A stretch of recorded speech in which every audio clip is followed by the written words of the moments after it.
What's up, ladies and gentlemen? Welcome back to the Brandon Coin YouTube channel. And if you're new here, this is going to be a January roundup of my computer shop.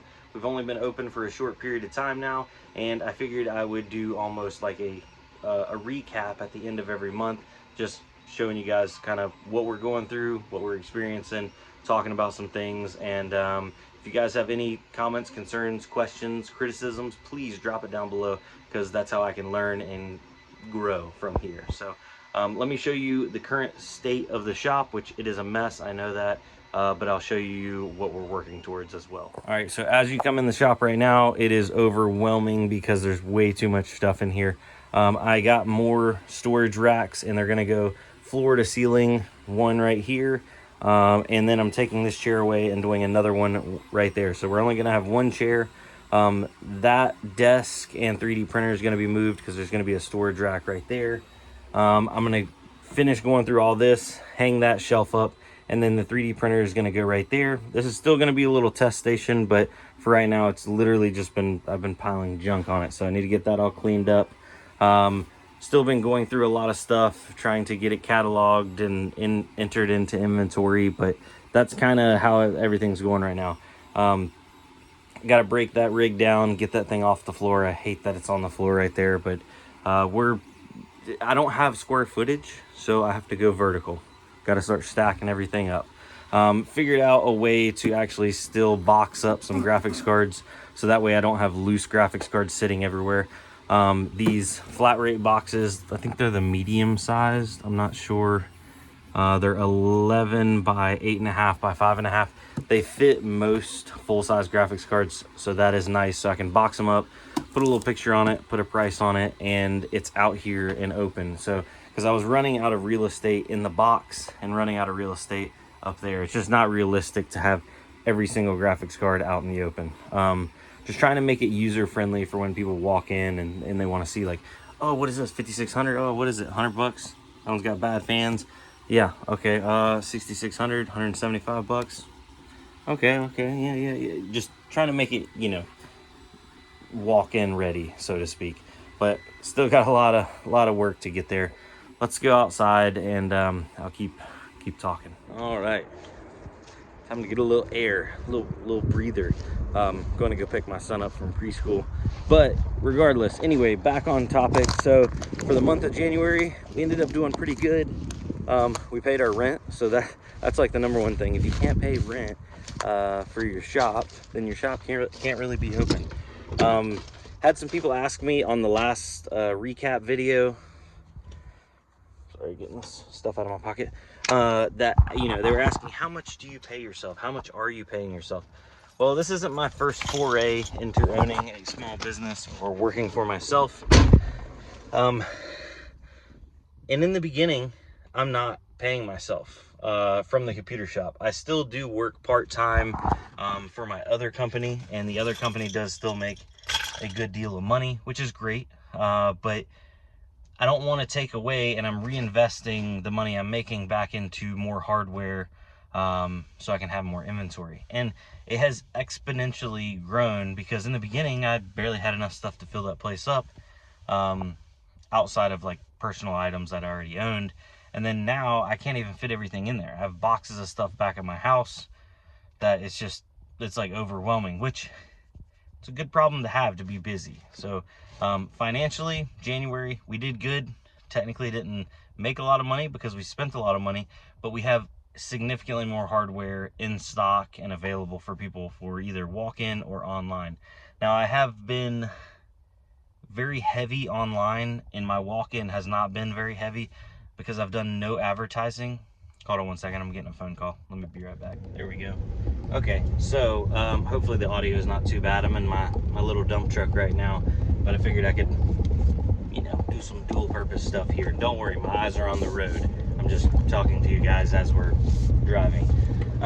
So yeah, I haven't done any local advertising. I haven't done anything other than post on Facebook Marketplace some of the items I have for sale. I don't do a lot of them, because I'm going to be honest, I don't like dealing with a lot of people on Facebook Marketplace. It seems like you just get and this isn't for everybody on Facebook Marketplace, but you know what I'm talking about. If you've ever used Facebook Marketplace, it's like a whole nother class of individual that wants to send you automated messages. Is this still available? Never reply back. Or just have like unrealistic demands. Oh, can you bring this to me? And then that's when I explained, you know, it's at my computer shop, it's in a public location, you know, are you able to meet there? And they're just like, no, I'll give you $10 extra to bring it 2 hours away, or can you meet me halfway? And for certain things it makes sense, but you know, for like $100 graphics card to drive it 2 hours, it's not realistic. So that's the only problem with using Facebook Marketplace, but I do use it as a dual purpose. So I put my ad up for the item, and then below that in the description, I'll be like, by the way, I also have a computer shop. Here's the website and the address. If you put the phone number in there, a lot of times they'll mark it out. If you have any other computer parts, buy, sell, trade, upgrade, please just contact me. So then, and I get a lot of people like contacting me through my items about other stuff or other items. And then I also, I got smart, and I put that banner up behind me. So a lot of times whenever I take pictures of items, behind the background of the item is the computer shop, the BCPC, it's got my address, the phone number, and the website. So then it's like subliminal advertising, like on almost all of my pictures. Kind of got that honestly from another YouTuber that I watch. He does tennis shoes, and he puts his logo and stuff and his website in the background. And I just thought that was like genius, because it's something that once you put it up on the wall, you never have to worry about it again. It's always there. And then when you take your pictures, it's always there. So just pretty smart on that end. Now, bad things that happened in January. Unfortunately, we had an issue with our t-shirt supplier. He delivered the t-shirts for January twice. Both times unacceptable quality, and then the second time they reeked of like straight up vinegar, which I guess that wouldn't have been a huge ordeal, but the second time they weren't screen printed, they were vinyl press on, and I paid for screen printing. I know press on vinyl can be good in a long, but from my experience, and it's not what I paid for, but and also from my experience, vinyl like press on, it's just kind of cheap. It comes off. It just doesn't last as long. So we had a disagreement about that. I ended up having to file a dispute with my credit card company. I told the t-shirt company, where do you want me to send these shirts back? Because I am not accepting these. And now they won't reply back to me. So I'm giving them a chance to try to remedy this. But regardless, I have reordered the January t-shirts. So if you ordered a January t-shirt, I tried to send out a memo to everybody that ordered one. I don't know if it all got there, because some people said that they found my email in their spam folder. So yeah, regardless, if you had ordered one and it hasn't been shipped out yet, that's probably why, or no, that is why, because we don't have them yet. Other bad things that happened in January. Had a couple returns. Honestly, not like a bad thing. A couple people sent some CPUs back, because we've been selling a bunch of CPUs. One of them is a Ryzen 5 5650 Pro, I believe it is, which is basically like a 5600, but it's got some like low power features and some stuff that your average gamer doesn't need. But the person that got it said that there was a bent pin and he didn't want to accept it. No problem. I told him, go ahead, just send it back. Once I get it back, I'll check on it and then, you know, get you a refund. I have been talking to some other small business owners, and they said, you know, you're going to get a lot of people with like the hammer that refund thing. So you need to do like a restocking fee. I don't know if I'm going to do a restocking fee.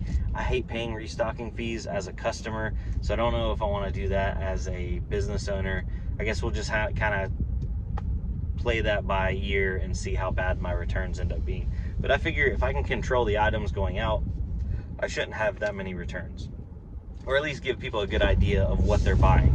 You know, if they're buying a used graphics card and hasn't been cleaned, or if they're buying a used graphics card that hasn't been, you know, has bad fans, I just make sure to note that, you know, this is a graphics card that needs repasted, or a graphics card that needs fans. so on and so forth. Originally, I wanted to spend the time on cleaning all those up and repasting them. I don't even have nowhere near the amount of time for that. So maybe I need to scale things back a little bit. We'll see how February goes. Sorry about that. Got another phone call. But yeah, so as things progress and things that I want to get done for February, better organization, better showmanship for walk-in, like retail-wise, and then I want to make myself more available for walk-ins. I know I've been really slack on that. My hours are super limited. Right now we're doing Monday, Wednesday, Friday, and it's only 9 a.m. to 2 p.m.